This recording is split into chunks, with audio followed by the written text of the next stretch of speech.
Na mimi najua you are our leader. Na hata hakuna debate. Hata mtu mwingine akikuja aseme anything, hakuna debate. You know, I had my colleague senator, he's trying to put counties versus county. Mount Kenya tuko kitu moja. Msiseme ati sijui Murang'A ifanye nini, sijui wapi ifanye nini, ati sijui Murang'A round hii sijui nini. Sisi tunasema Murang'A, they had their presidential candidate in 2013. Peter Kenneth. Walimchagua. 2017, 2022 walikuwa na Mwaki wao wa Aria. Walimuunga mkono.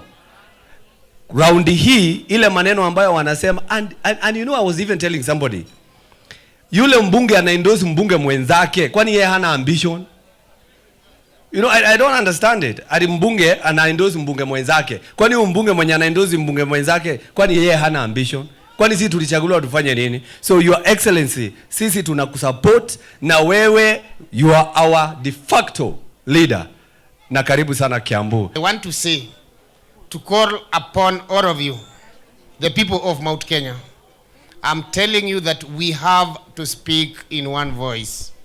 We have to rally behind one leader who is Rigathi Gachagua.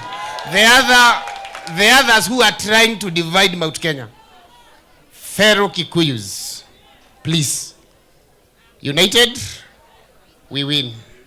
Divided, Mungu ni mwema. I would also want to emphasize the leadership of Mount Kenya region, that we have gone a very thick route to be where we are. Let us stand united.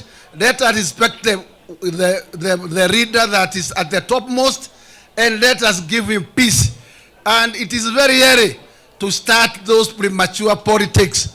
Let us stand together. Let us stand behind Rigiji, and that's the only way we can win this battle and get progress in our economic intended achievements. You know,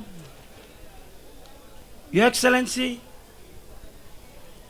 there's been talk about disunity in Mount Kenya.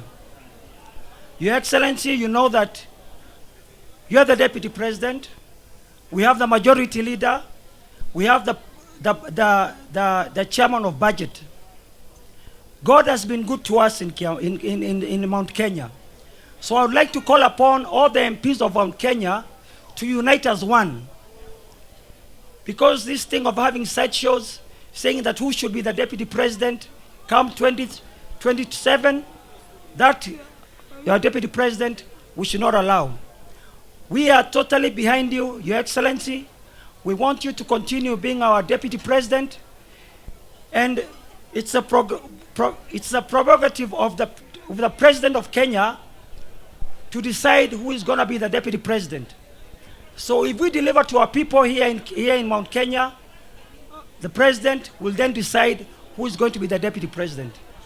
So I would like to ask all the Mount Kenya people, all the MPs, to unite behind you so that we can deliver for our people.